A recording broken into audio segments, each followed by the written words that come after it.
In previous videos, I talked about micro-entrepreneurship and why you must start a business. Sahil Lavingia, the founder and CEO of Gumroad, a marketplace dedicated to creators, wrote a book on this exact subject. His goal is to turn more people into founders who do meaningful work. This is a mission I fully support. So here's my take on Sahil's excellent book and my thoughts and experiences on being a minimalist entrepreneur. First things first, definition. What does Sahil mean when he talks about minimalist entrepreneurs? To me, a few things were paramount here and we cover them throughout the video. A minimalist entrepreneur is making a difference while making a living, focuses on profit and sustainability instead of growth, and becomes the centerpiece to his company's story. Entrepreneurship is not about being a businessman. Entrepreneur is just a fancy word for a builder or a maker. A business, on the other hand, is not a means to an end itself. It's simply a legal structure for makers and builders in which they have limited liability in case things go south. I would consider myself to be an entrepreneur, maker and builder, yet never consider myself a businessman. I hate all the accounting stuff and whatever else comes with it, and I have never worn a suit in my life. What do I actually want to say here? You don't need a business at first to start out. The business can come later on. Start building first. Once you feel like what you build is of interest to other people, you can set up the legal structure surrounding it, the business. Sahil also makes the importance of starting very clear throughout the book. You don't learn, then start. You start, then learn.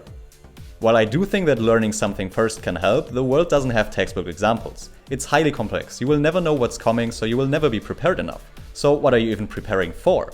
Learning by doing is the only useful strategy in this pursuit. I also experienced this myself. For the past 8 years, I built a company with a handful of guys and learned so much more than I could ever have by reading books and attending lectures. No founder knows anything when they start. In theory, there is no difference between theory and practice. In practice, there is. Modern reality rarely gives us the privilege of a satisfying linear positive progression. You may think about a problem for a year and learn nothing. Then, something will come to you in a flash. These nonlinear relationships are ubiquitous in life. Linear relationships are truly the exception. We only focus on them in classrooms and textbooks because they are easier to understand. The classical model of discovery is as follows. You search for what you know, say a new way to reach India, and find something you didn't know was there, America. If you think that the inventions we see around us come from someone sitting in a cubicle and concocting them according to a timetable, think again. Almost everything of the moment is the product of serendipity, not planned, random, unlikely, and fortunate. Here I want to give you a few more reasons for why you should start a business. Number 1, it's easier than ever. Education is completely abundant. With YouTube, Udemy, and Google, you can learn whatever you want. There is an obvious democratization of business building going on, empowered by software and technology. Building a business means building your dream job. Third, learning curve. We talked about this before. It's deeper than in any other job. Building a business is also a low time preference activity, something we as Bitcoiners frequently talk about. The good part is you work hard for something you love, and the long-term reward can overshadow any 9-to-5 job. Sahil put this perfectly in a famous tweet of his. Entrepreneurship. Work 60 hours a week so you don't have to work 40 hours a week. Building things means making a difference. In his excellent COVID reaction article, It's Time to Build, Mark Andreessen states the following. In fact, I think building is how we reboot the American dream. The things we build in huge quantities, like computers and TVs, drop rapidly in price. The things we don't, like housing, schools and hospitals, skyrocket in price. He continues, what are you building directly, or helping other people to build, or teaching other people to build, or taking care of people who are building? If the work you're doing isn't either leading to something being built or taking care of people directly, we've failed you. And we need to get you into a position, an occupation, a career where you can contribute to building. And to get another builder and VC into the mix, Paul Graham argues you weren't meant to have a boss. Though they are statistically abnormal, startup founders seem to be working in a way that's more natural for humans. When talking about lions, life in a zoo is easier, but it isn't the life they were designed for. Also, humans simply weren't meant to cooperate in groups larger than 100. If you're not allowed to implement new ideas, you stop having them. And vice versa, when you can do whatever you want, you have more ideas about what to do. And I agree with that. This whole big business versus startup culture is worth a whole another video, so I won't go into detail here. Let's instead get back to Sahil. One of the very key messages he emphasizes throughout the book is that minimal entrepreneurs focus on profit, not growth. This has multiple implications. It means doing one thing and doing it well, while outsourcing the rest. The Q is composability here, a term that Web3 people often use. It's integral to open source software. It means using existing components and building on top of them. Most problems need to be solved only once and can be reused from there. So minimal entrepreneurs often work with the creations of other minimal entrepreneurs to make their own creation reality. Focusing on profit also means your burn rate should be as little as possible. Remote first, no office, no fixed staff at first, and only hire freelancers for jobs you can't do yourself. Don't spend money you don't have. It becomes a game you lose. And this is the exact antithesis of Silicon Valley's growth at all costs mentality, and again is a parallel to Bitcoin, which incentivizes a savings-based society instead of a debt-based society. Focusing on profitability is equal to focusing on sustainability. It's about getting rich slowly. According to Sahil, it almost has a 100% success rate if you do enough experiments. I'm unable to find the correct quote and don't know who said it, but it goes something like, "Founders don't fail long term, only startups do." Meaning true entrepreneurs take lessons from their failed ventures and keep going. Persistence until success. Your failures will fade, while your successes will stick around and compound. Many winners are just the last ones standing. Don't give up. Now, how can you make these failures less likely while starting immediately? Sahil gives you more than a handful of tips on that subject. It starts with what problem you are trying to solve and how you approach it. Minimalist entrepreneurs go for a middle-sized total addressable market.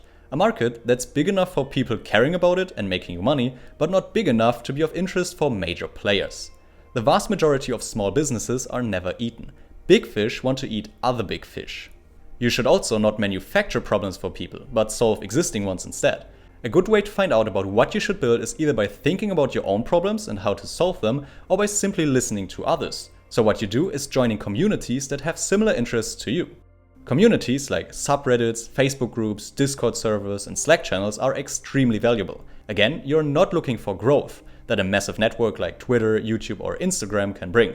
You're looking to create deeper relationships with others, finding out how you can improve their lives and hopefully turn them into lifelong fans, not one-off customers. Play long-term games with long-term people. All returns in life, whether in wealth, relationships, or knowledge, come from compound interest. So it's community first and then finding out which problem you can solve. It's helpful to think about the 4 possible utilities that a product can fulfill. Place utility, make something inaccessible accessible. Form utility, make something more valuable by rearranging existing parts. Time utility, make something slow, go fast. And possession utility, remove a middleman. After you've found the right community and problem to solve, it's time to build. However, build as little as possible. This sounds strange at first. It has a lazy ring to it, but it's quite the opposite. Instead, it's very smart. At this stage, you're still testing different hypotheses. You don't need to start with tech. The stakes and costs are high there. Instead, you can often start smaller by doing things that don't scale, but solve the problem for a few people. Derek Sivers, founder of CD Baby and author of Anything You Want and Hell Yeah or No, which I can both recommend by the way, has a great example here. Imagine you want to build a movie recommendation platform or service. Well, start by telling your friends to text or call you whenever they want a movie recommendation and then solve their problem. Sahil even invented a new verb for this, to processize. Build a manual, valuable process before a minimum viable product. To summarize, this is the order that Sahil proposes. Start with community, then figure out the problem, and then start building the product by creating a manual, valuable process. Now here I actually want to end the video, because I think it's already a lot of input. This, however, has only been the first half of the book. If you're interested in the second half, then let me know in the comments down below and I will publish another video on that part. To be honest, I will do so anyway, even if you don't care, because it's simply too good to not be spread further. Part 2 of the book is about getting your first 100 and then 1000 customers. It's about marketing and sales, building an audience, improving your product, and how to make the world a better place through transparency. Ultimately, it's about you and not your company, because people care about your story, not your legal entity. If you enjoyed the video and took something out of it, I would appreciate it if you leave a like and subscribe to the channel for further content. My content aims to be inspirational and educational. And this is actually quite fitting, because in part 2 we will also talk about the stages that it takes to win an audience, which are to be educational, to be inspiring, and to entertain. Again, make sure to subscribe to the channel to check out part 2, which will drop next week, and then I see you next time.